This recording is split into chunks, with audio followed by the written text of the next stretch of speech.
کړې ده چې په عربو کې موږ اوسېږو کله زه په نفل باندې ودرېږم نو شاته خلک راشي ما پسې په جمع باندې ودرېږي نو زما نفل لمونځ د هغې شاته د فرض لمونځ راپسې جمع راپسې کوي دا لمونځ کېږي که نه کېږي نو جواب دا چې بلکل دا لمونځ د هغوی کېږي تا پسې او د فرض کوونکي اقتدا په نفل کوونکي پسې صحیح ده او دې باب کې حدیثونه ډېر شته د جمع باره کې هم شته او دې باره کې هم شته چې د لمونځ کوونکي لمونځ نفلي او د شاته خلکو لمونځ فرضي معاذ بن جبل صاحب به د نبي صلی الله علیه وسلم پسې د ماخوستن لمونځ کوو بیا به په خپل کلي کې دوباره نفل لمونځ کوو امامتي به یې ورکوله خلکو ته د معاذ صاحب به نفل لمونځ او د شاته خلکو به فرض لمونځ نو د فرض والا اقتدا به کوله د نبي د نفل والا پسې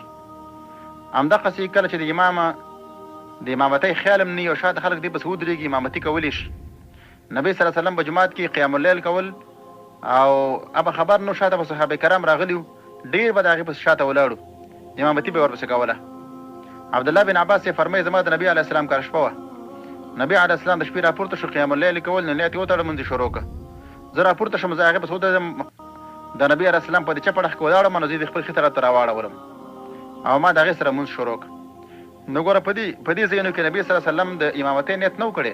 ځان ته یې نوافل کول لیکن صحابه کرام راغلي دي او د دویم حدیث کې عبدالله بن عباس صاحب راغلی دی او د نبي علیه السلام پسې اقتدا کړې ده او لمونځ یې ورپسې شروع کړی دی نو معلومېږي دا که امام د امامتۍ نیت نه کړی هم دې پسې امامتي کېدلی شي د شاته خلکو لمونځ صحیح کېږي دویم مخکیني روایت نه دا معلومېږي چې د فرض کوونکو لمونځ نفل والا پسې صحیح دی د معاذ بن جبل صاحب نفل لمونځ او د شاته خلکو به فرض لمونځ همدارنګه د نبي علیه السلام په زمانه کې یو ماشوم د عمر ابن ابي سلمه په نوم باندې هغه به کلیواله مخکې امامتۍ ته د شپږو یا د اووه کالو ماشوم او د شپږو د اووه کالو ماشوم لمونځ نفلي فرض نه او شاته خلکو به دې پسې فرض لمونځ کول نو د امام به نفل لمونځو د شاته خلکو به فرض لمونځو نو بلکل که ستا د جمع نیت یې که او که ستا نفل لمونځ که ستا فرض لمونځ شاته خلک تا پسې اقتدا وکړي د هغوی لمونځ کېږي ولو که د هغوی فرض دی او ستا نفل دی د هغوی په مانځه کې څه نقصان نه راځي السلام علیکم ورحمة الله